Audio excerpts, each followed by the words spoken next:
How to hold a bow 101. The basics. You've never played the violin before and you want to know how. The first thing you gotta do, one, you gotta learn how to hold it. This is a bow.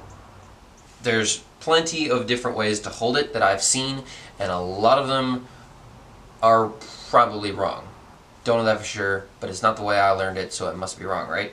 I was taught classically, and a lot of fiddlers may knock classical music because they don't like it or whatever, but I don't particularly like playing classical music. It's not really my type of music, but the form, and what I mean by form is how you hold the bow, how you hold the violin, how you play it, all that. Classical form is essential. If you learn the violin and you have the right form, you can then play whatever kind of music you want.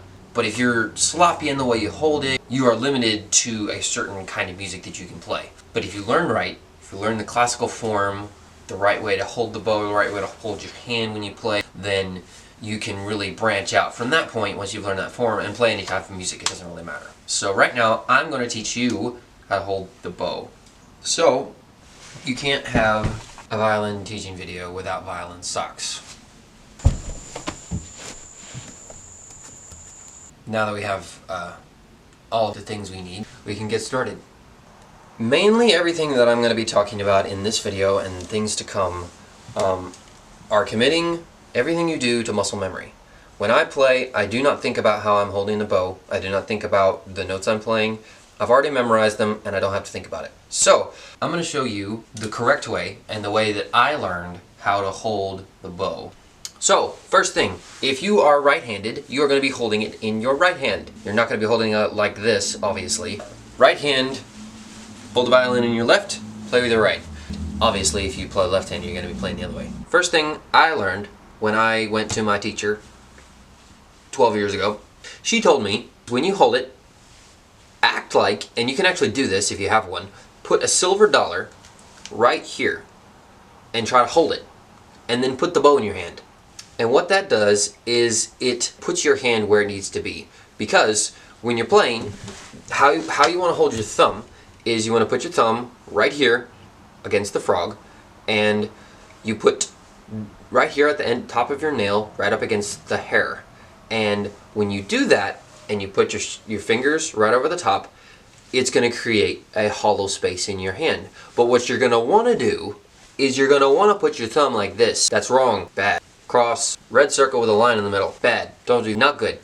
What that does is it strains your tendons, and I can actually feel it right now. When you put a lot of strain right there, you're trying to push, and it kind of hurts you, especially if you're trying to move your wrist. Don't want to do that. There's hardly any stability here. You can pivot your bow real easy from side to side.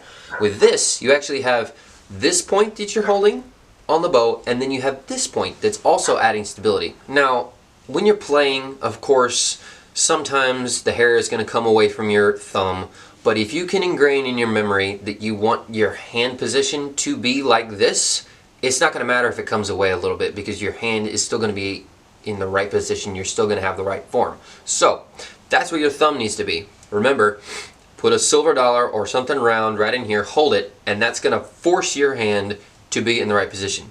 Now, this thumb right here, remember that, this middle finger comes right over here and lays just like this.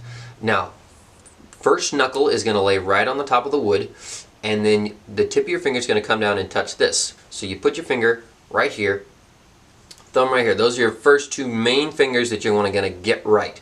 This one lays down right here, and it adds stability.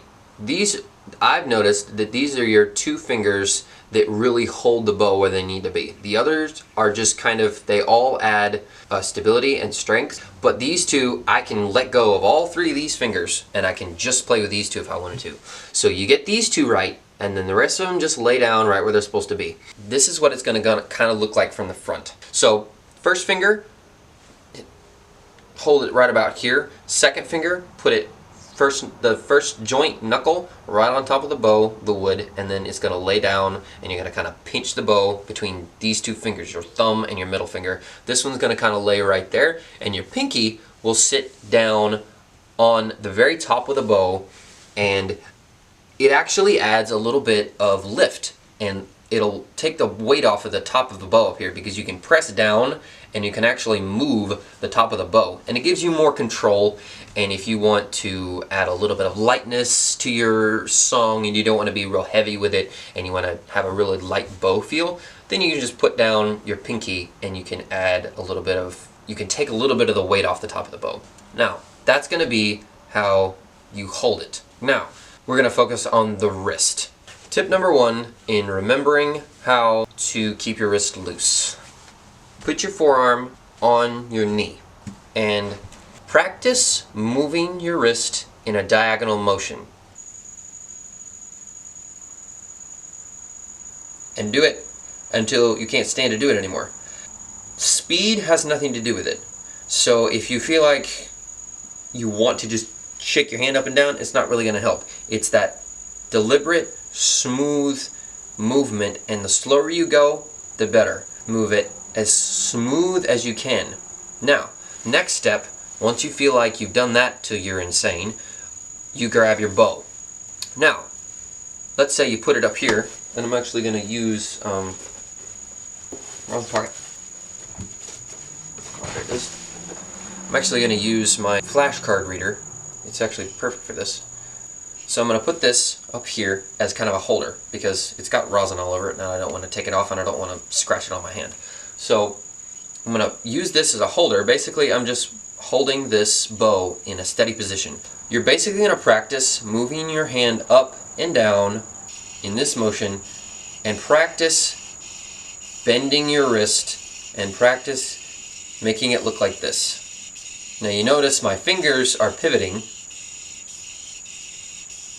and my fingers are moving, but it doesn't really matter because I know where my hand is supposed to be, and I practiced where my fingers are, and I practiced having the right form, and even if my fingers move a little bit, they're not really changing.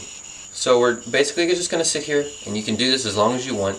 Just practice keeping that wrist fluid, making it liquid, and making it as smooth as possible. Basically, the only purpose of this and keeping your wrist smooth is smoothness in your playing. Smoothness in your wrist equals smoothness in your playing.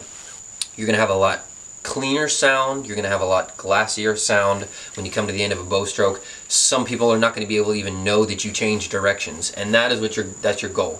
Remember, smoothness in the wrist is going to equal smoothness in your playing. Practice that as long as you can before you start playing. Like, you don't even have to pick up the violin. Grab your bow, practice that. The smoother you are here, the smoother you're going to play. You learn one thing at a time. If you have trouble learning a lot of things at once, divide and conquer. Learn how to hold your bow, learn how to keep your wrist smooth, and then once you've learned that, go to your violin.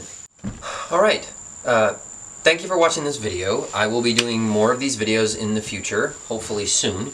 Talking a little bit more about how to hold the violin. Today we covered the bow, next we're going to cover the violin, and then we're going to get into some actual song stuff. So I'll be teaching you some of the ways I play some songs. But for now, that is all. I will see you next time. Subscribe, and don't forget to like. Follow me on Instagram and Facebook.